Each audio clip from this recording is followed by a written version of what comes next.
It's Peak Performer. I'm Larry McGuire. Thanks for watching, listening in, whether you're on YouTube or podcast, whatever podcast player you happen to enjoy using. This podcast is about the psychology of human performance, and not only performance and achieving objective outcomes, but staying in a good place in the process, not losing ourselves to anxiety and stress and depression and the anticipation of the shit hitting the fan. And really, that's what this episode is about when I talk about controlling the controllable. And it's a popular concept, certainly within sporting circles.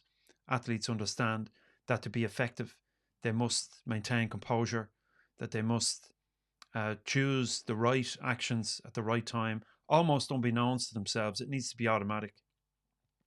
And to be obsessed with outcomes, with the results, to be consumed by what other people might think of us, how we're performing, how we're perceived, to be jumping up and down and blaming somebody else for what just happened or circumstances or why me, whether you're aggressive and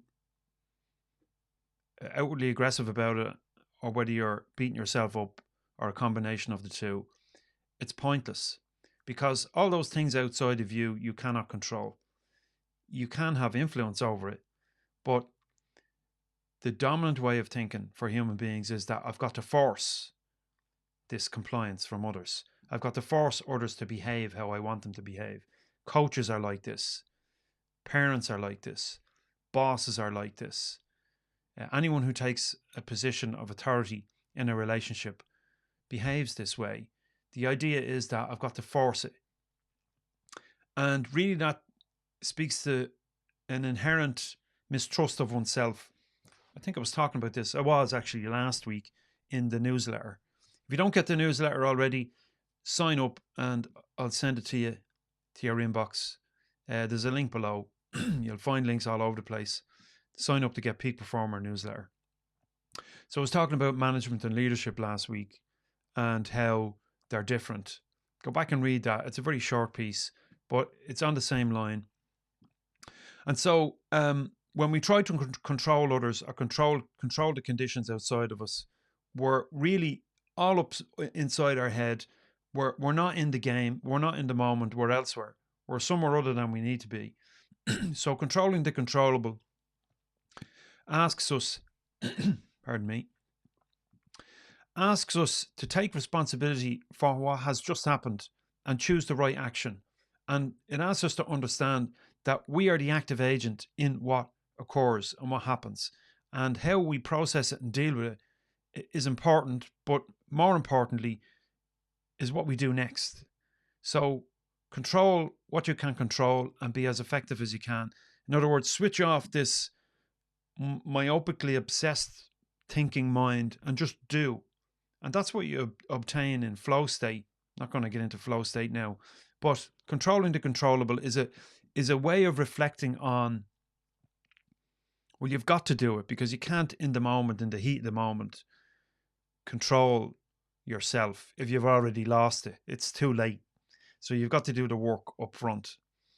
And controlling the controllable is about taking time out and reflecting on your behavior, on your attitude, on your belief systems, about yourself and about the world and how it all works.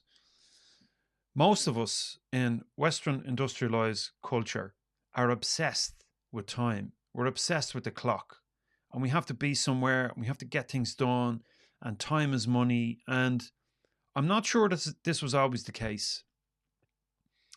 With the Industrial Revolution and railways expanding all over the globe, it became imperative that we synchronize our activities and our behavior. And so time became more important. If you can imagine maybe 300, 400 years ago, if it was noon in Rome, well, the sun was at the height of the sky.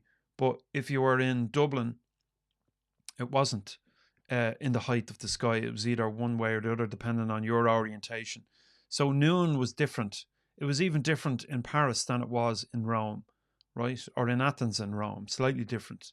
So time was understood, or maybe it wasn't even understood, But on reflection now, when we look at it, we can see how we might understand it as being relative. Einstein said time was relative. Time speeds up, slows down. The, the closer you are to a large mass, to a body in the universe. He is also quoted in one particular quote, one book by Freeman Dyson, 1979, Disturbing the Universe. He quotes Einstein. Einstein was his letters were translated to English, so depending on what translation you read, it's slightly different. But by and large, he said, people like us who believe in physics know that the distinction between past, present, and future is only a stubbornly persistent illusion. Now, what I feel he meant by that was that there is no past, there is no future, that all there is now, this moment.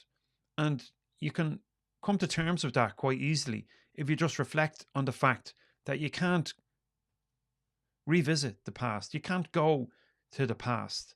And likewise, you cannot go to the future. You can't visit there. Or even if you did, it would be now. So now is all we have. Now is the only moment we can be effective. So if you're running a business, or you're an athlete on the track, or you play team sports, the only way you can be effective is to do it now and run on autopilot. That's what training is for. That's what time on your own is for. That's what practice, that's what planning is for, is to generate for yourself a process that you can execute that has some degree of predictability about it. And so when you train yourself, you train your mind, your thinking patterns, your behavior, how you imagine from moment to moment. When you train it along a particular line, well, then you're more likely to execute what it is you want, right? That's what a good sports person does. They hit the track or they hit the gym and they replicate over and over and over and over and over again. And they look at their results, however temporary they might be, and they use those results to tweak the process. Now let's think about a result for the moment. You play a game or you present a presentation to a room and it goes well and you win the game, or you get a round of applause at the end of your presentation. Within only a couple of moments, it's over. And your reflection on it is all you can have. And when you reflect on it, you reflect on it now. So the event is over. The winning of the game is over. The moment you recognize, we won the game, it's over. So win, lose, or draw, whether it's sport or business or otherwise, or on the stage, any reflection on the result is a reflection on what has gone. It might only be a second ago according to the clock, or a minute ago, but it's past, it's gone, and you can't revisit it.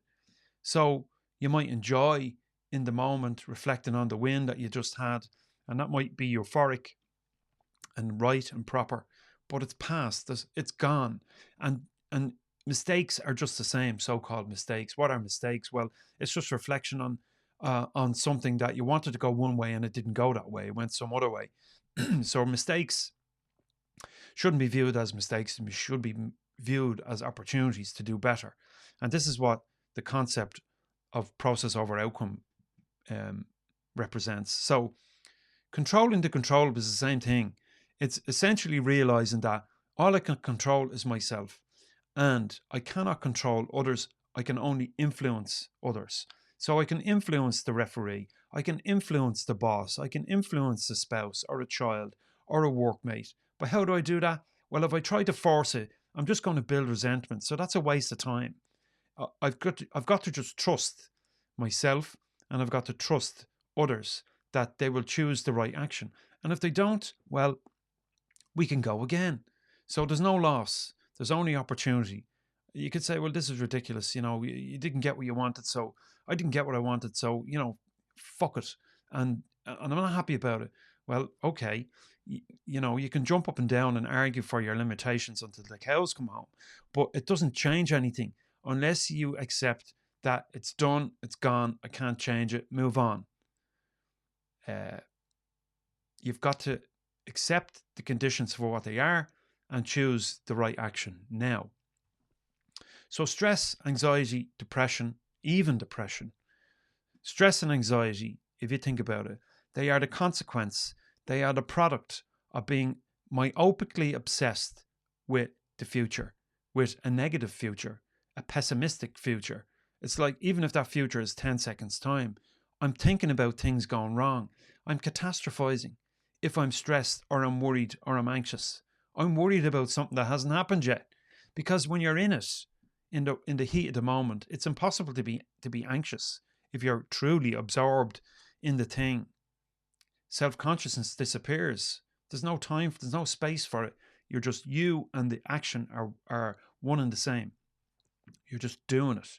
Anxiety and stress come about from thinking about the outcome not going your way, imagining yourself in a shitty circumstance, like your boss giving you a hard time, like the presentation not going well, like you're not winning that sale that you wanted to win, like the game going to pot, that you lost the championship final. Or that's what anxiety is. Oh no, it looks like the shit's going to hit the fan here.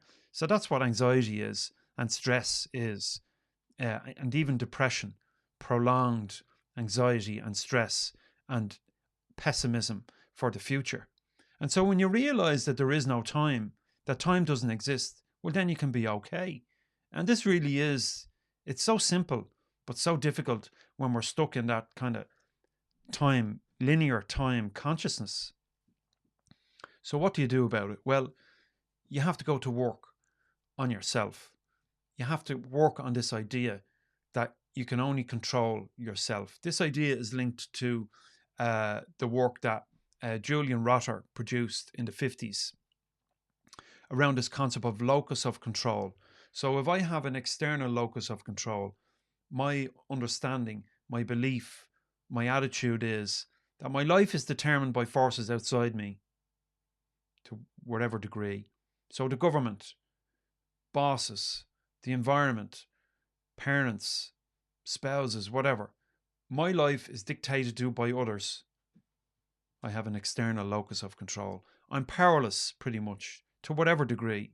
I might have some control, but by and large, I can't earn more money than I'm earning because the boss won't pay me anymore, for example. Or I'll never get ahead because the government keeps taking taxes off me. Well, if you worked for yourself, you could determine your own taxes. That's for another day. So, external locus of control. I have no power and influence over the circumstances of my life, or very little. It's all out there. An internal locus of control, on the other hand, according to Rotter, is that I have autonomy and I have choice. And no matter what happens, I can influence what's going to happen next because I have the power. I have the influence I need over the circumstances of my life. Although certain things may occur that I wish occurred differently, I know that what I do next matters. This is what controlling the controllable is about. Recognizing that you have personal autonomy and you can capture it and use it to your benefit. An external locus of control will suggest that any good that happens in one's life is a matter of luck and I had nothing to do with it. On the other hand, an internal locus of control suggests that luck is something that I make. I make it for myself. And what I do now matters. That I have learned to be optimistic about the future and I can influence the future. Martin Seligman wrote extensively about learned helplessness, did a lot of study on this area in the 70s, 60s and 70s as a graduate. I think he was in Stanford. He later became the president of the APA, the American Psychological Society Association, I should say, and went about reframing the whole perspective of psychology on what psychology, what the purpose of psychology was, why it existed. Prior to that, psychology operated around the medical model. People were sick and psychology existed to make them better, insofar as it could. Seligman said, Csikszentmihalyi, Carol Dweck, many other researchers suggested no. Human beings are more oriented towards positive growth, in Maslow's terms, self-actualization, and said no, psychology is here to make life better and help people to make life better for themselves. And so he wrote extensively around learned helplessness, and that when individuals find themselves in situations that where there's no hope, or it's just persistent negativity and criticism and so forth, people learn how to just be idle and depressed and so forth. Happens to animals as well. But there's something you can do about it.